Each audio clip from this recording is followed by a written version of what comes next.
Station पर are के सुमन। मैं आज आपको बताने जा रहा हूँ कि बिहार और झारखंड में एक घटना ऐसी घटी है जो कि शर्मनाक है और वह कुल समाज को झकझोरने वाला है। एक अमित आनंद नाम के एक जज थे जो धनबाद में रह रहे थे। झारखंड की यह घटना है और वह 28 तारीख की सुबह में 5 साढ़े 5 बजे के आसपास अपने निवास से टहलने के लिए निकलते हैं और उन्हें बीच में ही जॉगिंग के दौरान उन्हें जो है सो एक्सीडेंटल डेथ हो गया और उन्हें पहले तो एक्सीडेंट किया गया है, तो यह पहले पता ही नहीं चल पाया था। तो उसी विषय में मैं आज आपको बताऊंगा। आपने यदि हमारे इस समाचार विश्लेषण को सब्सक्राइब नहीं किया होगा तो सब्सक्राइब कर लें, लाइक और शेयर करें। बहुत बहुत उसके लिए आपको आभार रहूँगा। तो ऐसा है कि वे जो अमित आनंद थे, अमित आनंद अपने निवास स्थान से निकले और निकलने के बाद वे जॉगिंग कर रहे थे 5:30 बजे के आसपास और वह सुबह प्रातःकालीन बेला थी। उसी समय में एक ऑटो से उन्हें जो है सो धक्का मार दिया गया। पहले यह नहीं समझ में आ रहा था कि यह धक्का जो है सो उन्हें किस प्रकार से लगी, उनका एक्सीडेंट कैसे हुआ। लेकिन जब वहाँ की झारखंड पुलिस ने इस पर जो है सो खोजबीन करना शुरू किया तो उन्हें पता चला कि यह जो है एक ऑटो से धक्का लगाया गया है और यह जो है इरादतन यह हत्या है। इरादतन हत्या अर्थात उन्हें जो है मारा गया है। यह एक्सीडेंटल डेथ नहीं है, यह उन्हें मारा गया है। पहले उन्हें जो है सो जो चोट लगी थी, चोट लगने के बाद उन्हें अस्पताल में भर्ती करवाया गया, लेकिन वहाँ पर कुछ देर के बाद उनकी मृत्यु हो गई, चूँकि उनके मस्तिष्क में जो है सो बहुत ब्लड क्लॉटिंग हो चुका था और मस्तिष्क पूरी तरह से उनका घायल हो चुका था। तो इस विषय में जब पुलिस ने छानबीन करना शुरू किया तो छानबीन में यह देखा गया सीसीटीवी कैमरे में कि वे जॉगिंग कर रहे हैं, एकदम बिल्कुल सड़क के किनारे में हैं और एक ऑटो बीच में चलती हुई आ रही है। वह किनारे पे गई है, धक्का मारा है और धक्का मारकर फिर साइड हो गई है, बीच से चली है। यह जो है यह किसी भी प्रकार से कोई शराबी कबाबी भी हो तो वह भी इस प्रकार से नहीं कर सकता है। वह एक ही लाइन में चलाता है, शराबी तो और एक लाइन में चलाता है।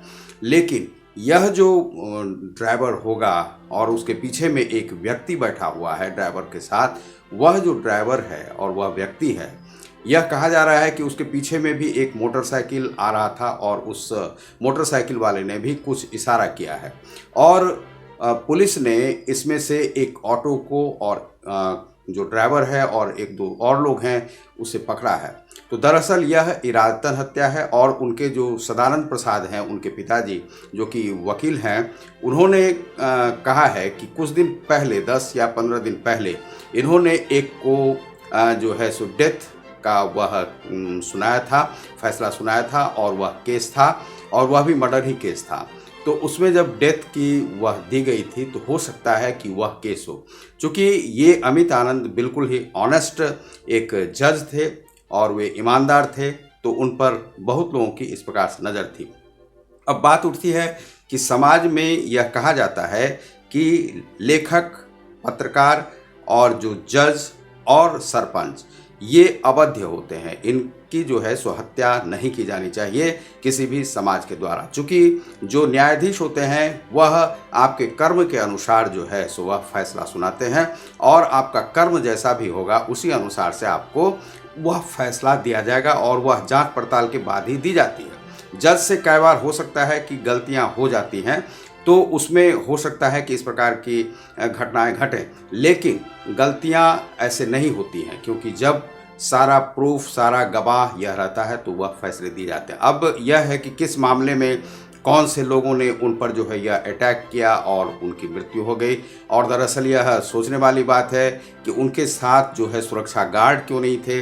और देश में यदि न्यायाधीश ही इतने खतरे से गुजरते रहेंगे तो देश में न्याय व्यवस्था तो चरमरा ही जाएगी। और यह झारखंड की व्यवस्था है, जब पुलिस को पता है, सभी को पता है कि वहाँ पर नक्सली वारदात काफ़ी मात्रा में घटित होती है, तो वहाँ पर उनकी सुरक्षा को, जजों की सुरक्षा को क्यों नहीं बढ़ाई जाती है। और इस प्रकार से तो मान लीजिए कि नक्सली पर आप फैसला सुनाते हैं तो नक्सली तो किसी पुलिस वाले या किसी को भी नहीं छोड़ते हैं। तो उन लोगों की सुरक्षा की व्यवस्था ऐसी होनी चाहिए कि यदि आप निवास से निकल रहे हैं, कि किस समय में निकल रहे हैं, आप अकेले इस प्रकार से टहलते हुए नहीं जा सकते हैं क्योंकि आप आम व्यक्ति हैं। तो जज के साथ सुरक्षा गार्ड हमेशा रहते हैं और लगभग 6 से लेकर 1.5 दर्जन तक उनको जो है सुरक्षा गार्ड दिए जाते हैं। तो इस प्रकार से उनके साथ क्यों नहीं था सुरक्षा गार्ड, और जब वे इस प्रकार के फैसले लेते थे, न्यायाधीश थे, तो उनके साथ यह क्यों नहीं था, वह जॉगिंग पे अकेले किस प्रकार से निकले हुए थे, यह भी सोचने वाली बात है। और यह देश की सारी जो न्याय व्यवस्था है और जो न्यायाधीश हैं उनकी सुरक्षा पर एक प्रश्न चिन्ह लगाता है। इस प्रकार से न्यायाधीश जो है सो फैसले नहीं ले पाएंगे, इसीलिए इसमें जो है सो सीबीआई की जांच की मांग की जा रही है और उन लोगों को ज़रूर ही पकड़ना चाहिए जो इसमें इन्वॉल्व हों। अब यह है कि वहाँ पर जो धनबाद जो शहर है वह माफिया का राज वहाँ पर चलता है और इस प्रकार से अनेक वारदात वहाँ पर होती रही हैं। वहीं पर रणधीर प्रसाद वर्मा की भी हत्या की गई थी और उसमें आतंकवादी भी इन्वॉल्व थे और यह कहा जा रहा था कि वहाँ के माफिया तत्व भी वहाँ पर मिले हुए थे और इस प्रकार से उन्हें जो है एक बैंक डकैती में उनकी हत्या कर दी गई थी और जब वे उन्हें बचाने, पब्लिक को बचाने के लिए वे कूदे तो उन्हीं पर हमला किया गया था। 3 आतंकवादी वहां पर थे। इस प्रकार से जज के साथ भी यही घटना घटी है, लेकिन उन्हें अकेले इस प्रकार से जाना भी नहीं चाहिए था। इस पर एक जांच होनी चाहिए और यह बिल्कुल ही संगीन मामला है। यदि कोई भी लोग इस पर इन्वॉल्व हैं उन्हें फांसी की सज़ा तत्काल ही होनी चाहिए। इस पर तुरंत जांच हो और तुरंत जो है सो इस पर कार्रवाई होनी चाहिए, अन्यथा न्याय की व्यवस्था जो है भारत देश की वह चरमरा जाएगी। तो इस पर आप देख रहे हैं आर के सुमन समाचार विश्लेषण पर। बहुत बहुत धन्यवाद।